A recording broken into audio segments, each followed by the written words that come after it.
E é uma coisa que a gente se questiona também, né, vereadora?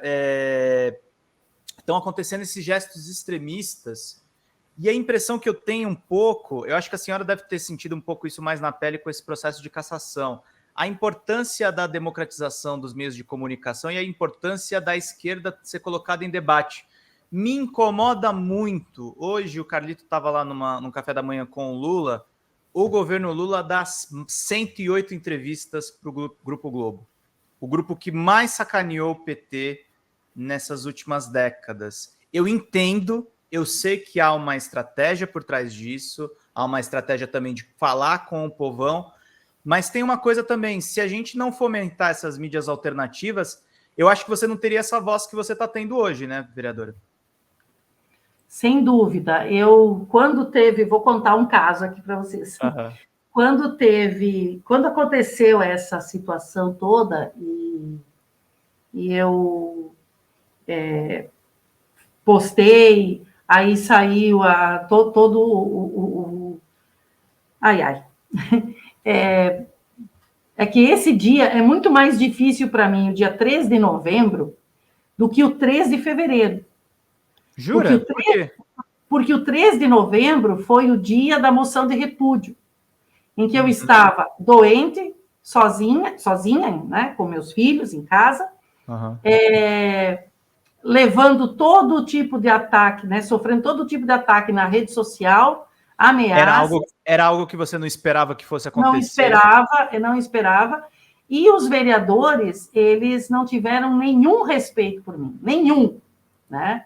E tudo aquilo que eu passei nessa última legislatura, especialmente, cobrando, a cobrança de regimento, né? E eles muitas vezes impedindo as minhas falas porque tinha passado do tempo, porque não era o regimento, porque era o regimento, eles quebraram o regimento e deixaram as pessoas gritarem, urrarem, né? Enfim, se manifestarem de uma forma que não era correto, né? E eu estava sozinha. No dia 3 de fevereiro, eu estava, além de estar com os meus advogados, né, com o meu advogado, eu já estava mais fortalecida, são 3 meses, né? E eu estava também com a militância e com os companheiros de partidas, lideranças, né? O diretório nacional, estadual, municipal, regional, né, lá comigo. E, portanto, eu digo que, embora eu não estivesse lá no dia 3 de novembro, né, o que eu sentia é que eu não tinha para onde correr, né? E eu não podia, infelizmente, eu digo assim, contar com eu não tinha nem força também, né? Mas, enfim, não teve... A única coisa que eu consegui fazer foi dizer, eu não vou dar entrevista, né? Porque eu sabia que iam distorcer, né? E se o repórter, o jornalista não distorcesse, naturalmente, ia fazer a pergunta, depois lá na internet ia ser um horror, né? Mas nós temos aqui uma grande profissional, né, chamada Cláudia Weiman, e a Cláudia, eu a conheço desde menina, e eu disse para a Cláudia assim, né, que eu queria dar entrevista para ela, para o Afronte, né, e que eu gostaria muito que a gente pudesse ter muito tempo para a gente falar sobre isso, enfim, quando eu tivesse condição. E a gente combinou isso, né? Nós não sentamos no sofazinho, fazer aquela entrevista e tal, né? Porque não deu. Mas no dia da cassação, a Cláudia, e não só no dia, ela antes também, né? Porque nessa condição toda, né? Ela nos ajudou com a comunicação também, né? Dando uma força. E no dia ela estava lá, né? Com todos os companheiros e companheiras desse importante segmento, né, que é a juventude, o Movimento Popular da Juventude aqui, né, em São Miguel, PJR, PJMP. Então, a gente tem, Pedro, as condições de fazer uma comunicação, de participar, né, de fortalecer a mídia alternativa, não sei, eu digo que não é bem assim que fala, mas, enfim, os veículos progressistas, né? Vocês, né? A gente tem como fazer isso. É importante comunicar nos outros espaços, sem dúvida nenhuma, né? Porque a gente está num governo de esquerda, ou enfim, aquilo que a gente... eu quero que todos os setores ouçam o que eu estou falando, né? Precisamos fazer isso. Agora, teve uma época que eu achava assim que, não vou, né? O pessoal lá é da direita, não vou dar entrevista. Mas aí tem pessoas que ouvem, tem pessoas que leem. Mas o que a gente precisa fazer me parece, fortalecer, patrocinar, investir, como é que vocês dizem, mandar aqui no caso do YouTube é mandar superchats. É mandar importante superchats, e se tornarem também membros do canal. Tem a opção também de vocês assinarem. A gente ainda vai habilitar aqui na Folha Democrata, mas ainda não está habilitado. Mas legal que você está falando isso, porque é uma coisa... Não estou falando só porque eu estou pedindo superchats, não, gente. Desde a primeira entrevista que a gente fez lá no DCM, que já é um veículo que já tem um tempo a mais... quando a gente traz histórias como a sua, Maria Tereza, e ali você ainda não tinha sido caçada, eu até estava conversando com o pessoal nos bastidores, eu falei, será que não tem uma possibilidade que nem o Renato Freitas de acabar revertendo isso? A senhora é advogada, e eu fico pensando se não dá para entrar com recurso, com alguma coisa, mas eu sinto que no meio desse turbilhão de coisas e de confusão é onde realmente a gente trabalha, a gente está dando um espaço aqui em que os veículos liberais e os veículos ligados ao mercado financeiro vão olhar e falar, por que eu vou dar atenção para uma vereadora do PT, sendo que é a única do partido em Santa Catarina? E é importante isso pela democracia mesmo, Maria Tereza. Eu acho que as pessoas não têm ideia do quão totalitário é calar uma voz que está denunciando algo grave. O nazismo é uma ideologia que, bem ou mal, ela se espalhou muito por influência do ex-presidente da República, né? Exatamente.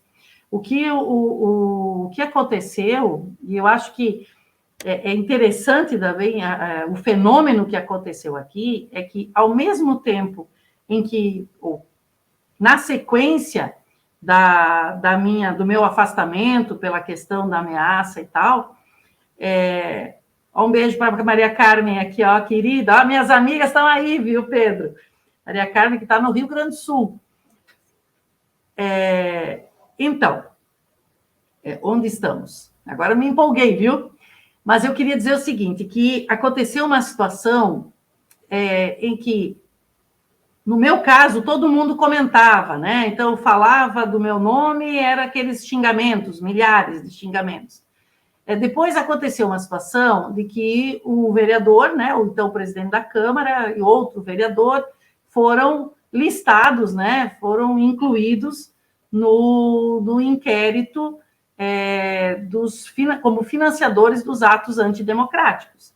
E baixou a Polícia Federal em São Miguel do Oeste, cumprindo mandados de prisão, e nada disso saiu na imprensa, né? O que o povo fez? Para te ver que não adianta, é a força popular. O povo começou a cobrar. Não, peraí, estão falando aí da Maria Tereza, mas e tal situação? Por que vocês não noticiam, né? Então, a gente passou um período, esses 4 anos, mais os 2 do Temer, esses últimos 6 anos, né?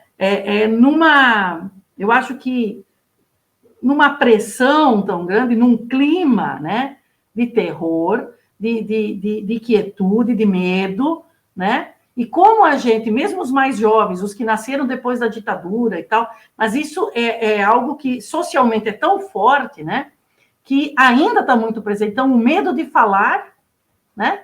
O medo de falar. E aí, não vou me contrapor, porque eu não tenho para onde correr, o que aconteceu aqui, né? Comigo mesma também, né? Mas hoje é uma outra... Então, a gente passou esses 6 anos desse jeito. Agora a gente precisa ter força para dar conta, força e energia, para dar conta de tanta pluralidade, de tanta vontade de falar que as pessoas têm, né?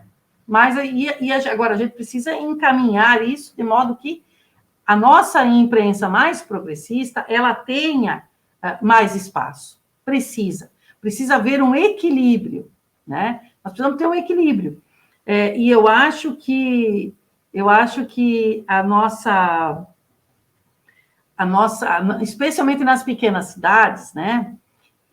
nas cidades menores, que tem menos veículos de comunicação concentrados em quem justamente tem o poder econômico, né? Porque normalmente a pessoa que é proprietária do maior veículo também é o maior empresário, tem relações políticas e tal, né?